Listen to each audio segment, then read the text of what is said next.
Wel, fi'n cofio bod o wedi digwydd ar amser fwyaf cyfleus i Blaid Cymru, gan bod hi'n adeg y gwyliau haf. Dwi'n gwybod bod ni wedi bod yn disgwyl byddai isetholiad ers i ni glywed bod Ddynesig Lady Megan wedi marw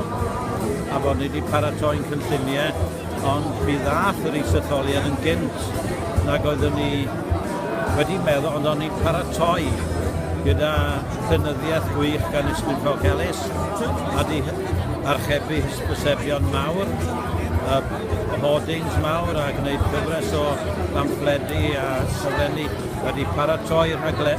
cyfarfodydd i gyd am 2 wythnos, cynnwys cael yr un mawr yn y lyrig. Ac fel oedd hi'n digwydd,